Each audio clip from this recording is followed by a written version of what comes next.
Ibu Saudara terkasih dalam nama Tuhan, apa kabar hari ini? Haleluya, pastinya lebih baik, amin. Kita bersyukur hari ini kita masih diberikan kembali kesempatan untuk melakukan aktivitas kita, menikmati indahnya hari yang baru.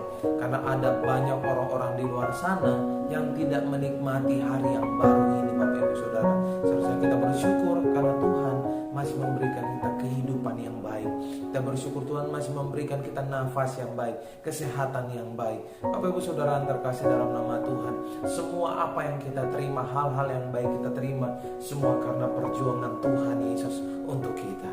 Karena perjuangan Tuhan, pengorbanan Yesus bagi kita. Bapak Ibu Saudara yang terkasih dalam nama Tuhan, bagaimana dengan kita? Apakah kita sudah berjuang mengenai iman kita? Apakah kita telah berjuang tentang iman kita, Bapak Ibu Saudara? Berjuang untuk mempertahankan Kristus, berjuang untuk kehidupan kekekalan. Bapak Ibu Saudara yang terkasih dalam nama Tuhan, Ibrani 11 ayat 29 berkata, karena iman maka mereka telah melintasi laut merah sama seperti melintasi tanah kering, sedangkan orang-orang Mesir tenggelam ketika mereka mencobanya. Karena iman maka mereka telah melintasi laut merah yang tidak mungkin menjadi mungkin. Menjadi orang Kristen sejati tidaklah mudah, amin. Kita yang Bapak Ibu Saudara yang sudah lama menjadi orang Kristen pasti merasakan bagaimana menjadi orang Kristen itu tidaklah mudah, karena sering diperhadapkan dengan berbagai macam tantangan di dalam menjaga dan mempertahankan iman kita. Benar Bapak Ibu Saudara, ketika datang penderitaan, ketika datang iman seseorang bisa menjadi lemah. Penderitaan bisa menimbulkan sebuah pertanyaan akan kasih Tuhan di dalam hidup kita. Kita akan bertanya, tanya-tanya tentang kasih Tuhan dengan penderitaan-penderitaan yang kita alami. Namun ketika seseorang mampu bertahan dalam penderitaan, maka imannya akan semakin teruji. Amin. Akan semakin teruji. Definisi iman tidak sesederhana dan semudah kelihatannya. Iman merupakan faktor penting yang dapat mendukung pertumbuhan kerohanian kita, Bapak Ibu Saudara. Iman menggambarkan hubungan kita dengan Tuhan. Menurut penulis surat Ibrani, penderitaan yang dihadapi oleh orang-orang Kristen merupakan hal yang positif. Hal yang positif. Dalam Ibrani pasal 12 ayat 2 berkata, marilah kita melakukannya dengan mata yang tertuju kepada Yesus yang memimpin kita di dalam iman dan yang membawa iman kita itu kepada kesempurnaan, yang dengan mengabaikan kehinaan tekun memikul salib, ganti sukacita yang disediakan bagi Dia yang sekarang duduk di sebelah kanan tata Allah. Bapak Ibu Saudara yang terkasih dalam nama Tuhan, kesengsaraan seharusnya tidak mengaburkan kasih Allah dalam hidup kita. Mengaburkan kasih Allah dalam hidup kita. Tidak ada seorang pun yang senang untuk menderita. Tidak akan ada itu. Namun demikian, penderitaan merupakan suatu hal yang dirasakan atau bahkan tidak bisa dihindari dalam kehidupan kita sebagai umat manusia. Manusia tidak akan lepas dari yang namanya masalah. Manusia tidak akan lepas dari yang namanya penderitaan. Manusia tidak akan lepas dari yang namanya tantangan, Bapak Ibu Saudara. Respon kita ketika menghadapi persoalan merupakan hal yang penting. Bagaimana respon kita? Bagaimana tindakan kita ketika masalah-masalah itu datang? Ketika penderitaan itu datang, Bapak Ibu Saudara, memilih lari dari persoalan atau menghadapi dengan iman teguh kepada Tuhan Yesus Kristus, Sang Penyelamat, Sang Penebus. Bapak Ibu Saudara terkasih dalam nama Tuhan, penulis kitab Ibrani mengundang kepada para pembacanya supaya dapat tetap menjaga imannya kepada Tuhan Yesus serta setia sampai akhir. Setia sampai akhir.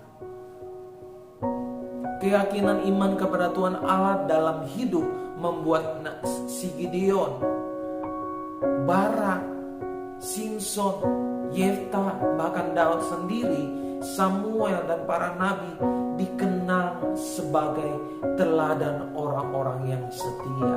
dan kuat di dalam iman mereka, Bapak Ibu Saudara. Marilah jadilah seperti mereka ini, orang-orang yang luar biasa, teladan dalam iman. Firman Tuhan hari ini juga mengingatkan kepada kita bahwa ketika kita menjadi seseorang yang percaya kepada Tuhan Yesus, kita juga seharusnya menyiapkan diri untuk menempuh jalan salib. Jalan salib adalah jalan penderitaan yang tidak mudah untuk dijalani. Kita sudah menonton kesaksian atau film-film tentang Tuhan Yesus. Bapak Ibu Saudara bisa nonton film judulnya The Passion of Christ. Di situ menggambarkan bagaimana pengorbanan penderitaan Tuhan menuju salib itu sungguh luar biasa penderitaannya. Bapak Ibu Saudara terkasih dalam nama Tuhan, pergumulan batin dan sikap menghamba kepada Yesus berpandangan dengan kesiapan hidup menderita di jalan salib. Panggilan Tuhan atas orang percaya adalah untuk mengabarkan kabar sukacita dalam kesetiaan, mengikut Tuhan. Bapak Ibu Saudara, diperlukan kesetiaan karena dibutuhkan perjuangan untuk menjalani hidup sebagai orang-orang yang percaya. Di dalamnya ada tuntutan untuk tetap belajar, untuk setia, untuk tetap membawa pengharapan bahwa Tuhan memiliki rencana yang indah atas hidup kita. Bapak Ibu Saudara terkasih dalam nama Tuhan, tetaplah memandang Yesus yang memberikan penyertaan dan pengharapan melalui jalan penderitaan. Kesetiaan dan kasihnya sungguh luar biasa untuk setiap orang yang percaya dan menyerahkan hidupnya kepada Tuhan. Penderitaan yang dialami oleh seseorang bisa melemahkan iman mungkin. Untuk mempertahankan iman yang dimiliki tidak mudah pastinya. Kita akan senantiasa diperhadapkan dengan berbagai macam permasalahan dan penderitaan yang dengan mudah akan menggoyahkan iman kita, Bapak Ibu Saudara. Iman kita akan sangat teruji ketika kita mampu menghadapi setiap permasalahan, setiap pergumulan hidup kita. Berbagai persoalan dan pergumulan hidup adalah cara Tuhan untuk membentuk kita, menjadikan kita pribadi yang kuat dan berkenan di hadapannya. Amin, Bapak Ibu Saudara. Dalam 1 Korintus 15 ayat 57 berkata, tetapi syukur kepada Allah yang telah memberikan kepada kita kemenangan oleh Yesus Kristus Tuhan kita. Tapi syukur kepada Allah yang telah memberikan kepada kita kemenangan oleh Yesus Kristus Tuhan kita. Di dalam Yesus ada kuasa yang akan mengalir untuk memberikan kekuatan dan kesembuhan jiwa, pikiran dan kerohanian kita, batin kita, hidup kita. Hanya dengan bergantung sepenuhnya kepada Kristus kita akan menang. Kita akan menang. Sebab itu marilah kita bersyukur untuk kemenangan yang kita dapat peroleh daripadanya setiap saat, Bapak Ibu Saudara. Dalam firman Tuhan maupun sejarah gereja dikisahkan ada banyak tokoh-tokoh iman yang setia di dalam iman, Bapak Ibu Saudara. Sekalipun dia harus menderita, mereka harus menderita, dikejar-kejar, dianiaya, dipenjarakan, bahkan dibunuh dengan cara yang mengerikan. Dibunuh dengan cara mengerikan. Mereka adalah orang-orang yang berjuang untuk bertahan dalam iman di tengah derita.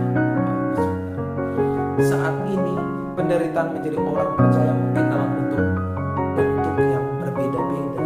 Misalnya kesulitan untuk bisa mendirikan rumah ibadah, kesulitan untuk beribadah, tidak bisa beribadah dengan tenang dan aman. Mungkin tidak mudah untuk mendapatkan kenaikan jabatan karena kita orang Kristen, atau bentuk-bentuk lainnya, Bapak Ibu Saudara. Namun seperti halnya tanah liat yang harus diproses, yang harus dibentuk dengan dipukul dan dibakar, Bapak Ibu Saudara, untuk menjadi sebuah keramik, menjadi yang indah. Demikian iman kita diproses dalam penderitaan itu, Bapak Ibu Saudara, sehingga nyata bahwa setiap ujian yang datang semakin memperteguh dan menguatkan iman kita kepada Tuhan.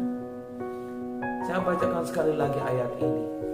1 Korintus 15 ayat 57. Tetapi syukur kepada Allah yang telah memberikan kepada kita kemenangan oleh Yesus Kristus Tuhan kita. Kita bersyukur Bapak Ibu Saudara.